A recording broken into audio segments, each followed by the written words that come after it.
देश के अंदर कुछ प्रवृत्तियां चलती रहती हैं देश विरुद्ध, वो कुछ देश उनको आसरा खुलेआम देते हैं।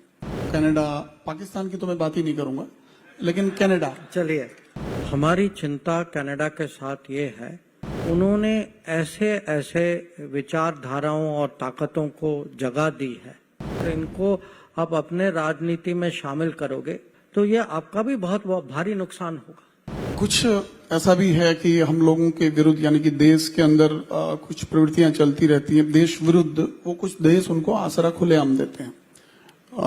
कनाडा, पाकिस्तान की तो मैं बात ही नहीं करूंगा, लेकिन कनाडा। चलिए, और यूके अभी काफी हद तक उसमें सुधार आया है, लेकिन फिर भी एक्टिविटीज हमारे देश के विरुद्ध वहां काफी कुछ है।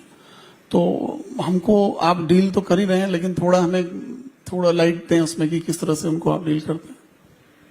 नहीं, जो आप कह रहे हैं वो आप ठीक ही कह रहे हैं कि क्योंकि आपने उदाहरण कनाडा का लिया।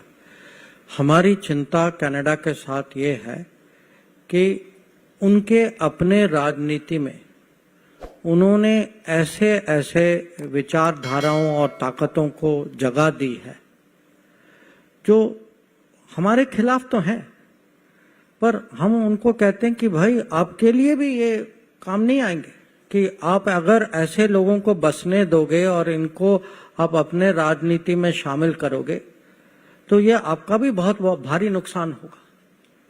क्योंकि जो जिनको मैं कहूँगा जो एक्सट्रीमिस्ट सोच के लोग हैं, जो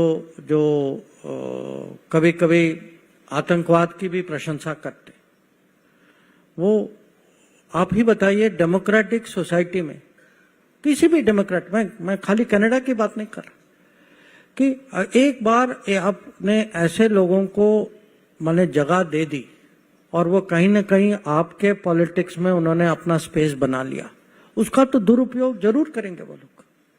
और जैसे मैंने कहा, जब एक बार स्पेस दे दिया फिर वो बोलने लग गए, फिर बातें आगे बढ़ गई, फिर उस रिश्तों पे तो उसका प्रभाव पड़ ही होता है।